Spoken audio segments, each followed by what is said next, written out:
இயேசுவின் நாமத்தினாலே உங்களை மனமாற வாழ்த்தி வரவேற்கிறேன். இந்த அருமையான கால வேளையில் உங்களை பார்ப்பதில் சந்தோஷம். இந்த வாரத்தின் கடைசி நாளாகிய சனிக்கிழமையிலும் கர்த்தருடைய வார்த்தையினால் உங்களுக்கு சொல்லி முடிக்க விரும்புகிறேன்.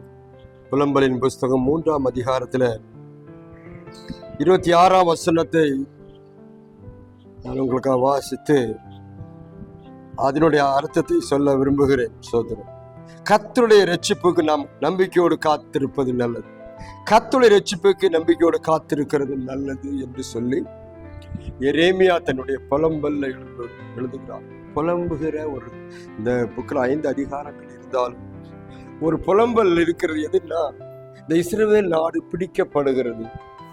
இந்த இஸ்ரவேல் நாடு பிடிக்கப்பட்டு எந்த நிலைமையில ஆக போறாங்க, ஜனங்களுடைய கஷ்டங்கள் என்ன ஆக போகுது என்கிற ஒரு சூழ்நிலை. ஒவ்வொரு காலகட்டத்திலும் ஒவ்வொரு காரியம். இஸ்ரவேலுக்கு பாருங்க, அசிரியக்காரன் வந்து கொஞ்சம் பிரச்சனை பண்ணலாம், அவருடைய பிரச்சனைனால கஷ்டப்பட்டாங்க.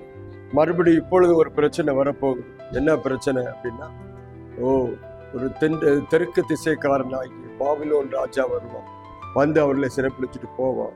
பிடிச்சிட்டு போகும்போது என்ன நிலைமைகள் நடக்க போகுதுங்கிறத விஷனா பார்க்கிறார் எரேமியா. அதெல்லாம் பார்க்கும்போது தான் ரொம்ப வேதனைப்பட்டு எழுதுகிற, தன்னைத்தானே புலம்புகிற ஒரு காரியம். வரப்போறதை நினைத்து, ஜனங்களுக்கு வரப்போற ஆபத்து, ஜனங்களுக்கு வரப்போற பிரச்சனை நினைத்து அழுகிறதாம் புலம்பல். இந்த புலம்பல்ல சொல்லப்பட்டிருக்குது, கர்த்தருடைய ரட்சிப்புக்காக நாம் நம்பிக்கையோடு காத்திருக்கிறோம்.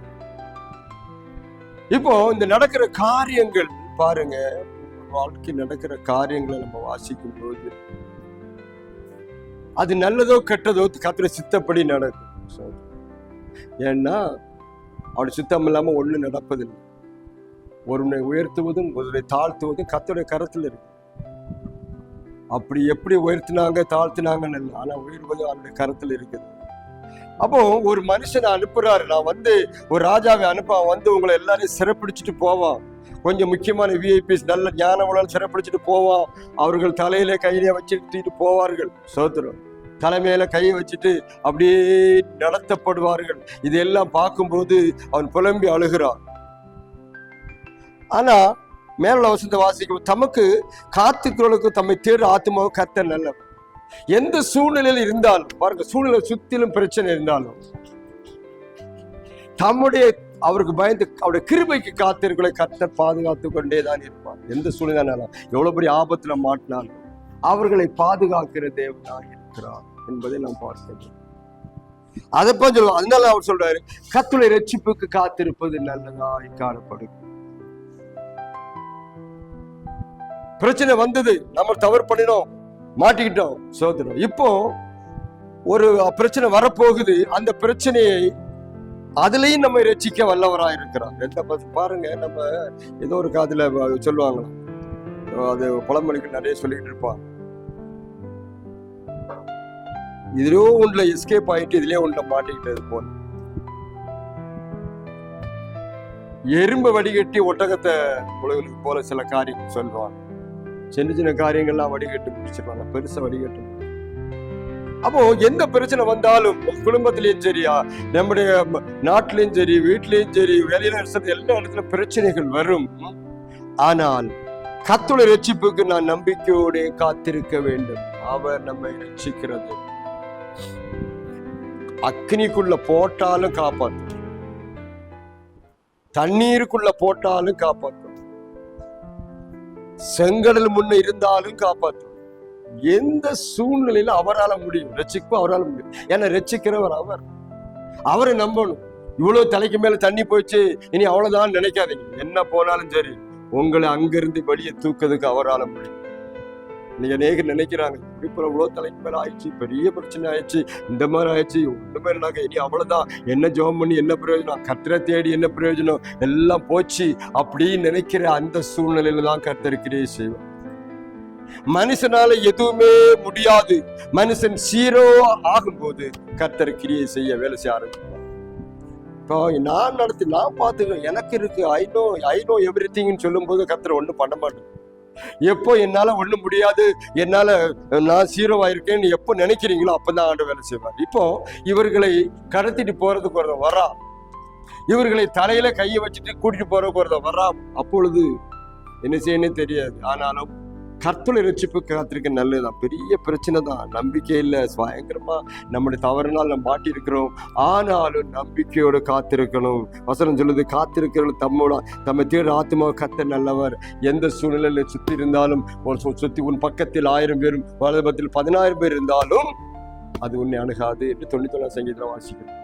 அதே போலதான் ஆபத்துகள் வரும், கஷ்டங்கள் வரும், ஆனா உன்னை ஒன்றும் சேதப்படுத்தாது. பாருங்க, தேள்கள் மேல, பாம்பின் மேல, எது மேலே நடந்தாலும் ஒன்றும் உன்னை சேதப்படுத்தாதுன்னு சொன்னார்னா என்ன அர்த்தம்? கர்த்தர் பாதுகாக்கிறவர், ரட்சிக்கிறவர். நம்முடைய ஜனங்களை 2 தட்டும்படி கொண்டு போறார். ஆனா மொத்தமா அழிச்சிட மாட்டார். அது ஒரு காலம் இருக்குது நமக்கு. சில காலங்கள் நம்ம அந்த வழியா நடந்து போய்தான் ஆக வேண்டும். காலத்துல கடந்து போய்தான் ஆக வேண்டும். இன்னைக்கு நான் அப்படி செஞ்சிருவேன், இப்படி செஞ்சிருவேன் சொல்றவங்க வாழ்க்கையில நம்ம போய் தான் ஆக வேண்டும். சோதரம், அவன் நம்ம செய்த நன்மைக்காக தீமைக்காக பலனை அடைந்தே ஆக வேண்டும். அதற்காக சில காரியங்களை கர்த்தர் நடத்துவார். ஆனாலும் அது முடிவு அல்ல. முடிவு கர்த்தருடைய கரத்துல இருக்குது. ரட்சிப்பு கர்த்தருடைய கரத்துல இருக்குது. கர்த்தருடைய ரட்சிப்புக்கு நாம் நம்பிக்கையோடு காத்திருங்க. உங்களுக்கு ரட்சிப்பை கர்த்தர் கொடுப்பார், விடுதலையை கர்த்தர் கொடுப்பார், ஆசீர்வாதத்தை கர்த்தர் கொடுப்பார். எல்லாம் முடிஞ்சது நினைச்சிடாதீங்க. இப்பதான் தொடக்கமே ஆரம்பிச்சு. பிரச்சனை வந்தோட முடிஞ்சிச்சுன்னு நினைக்கிறாங்க. தொடக்கம் உங்களுக்கு ஆசீர்வாதத்தின் தொடக்கம், நல்லது கெட்டதின் தொடக்கம். தேவன் உங்களோடு இருந்து பெரிய காரியங்களை செய்ய வந்திருக்கிறார். குடும்பத்துல பிரச்சனையோடு இருக்கிறீங்களா? வேலை ஸ்தலங்கள்ல பிரச்சனையோடு இருக்கீங்களா? யாராலும் காப்பாற்ற முடியாத சூழ்நிலையா? எப்பொழுது லட்சக்கணக்கான பணம் தேவைப்படுகிறதா? என்ன செய்யணும் தெரியலன்னு உட்கார்ந்திருக்கிறீங்களா? எந்த காரியமா இருந்தாலும் கர்த்தருடைய ரட்சிப்புக்கு காத்திருங்க, நம்பிக்கையோடு காத்திருங்க. Come and deliver us. அவர் வருவார், அற்புதம் செய்வார், விடுதலை பண்ணுவார் அப்படின்னு இருக்கு. சிங்க கபில தானியில போட்ட பொழுது தானியலுக்கெல்லாம் பயம் கிடையாது. ஏன் தெரியுமா? எத்தனை சிங்கம் வந்தா எனக்கு அதை பத்தி எனக்கு கவலை இல்லை. நான் அங்க இருந்து பாருங்க, நான் அங்க இருப்பேன், கர்த்தரை பாதுகாப்பார்.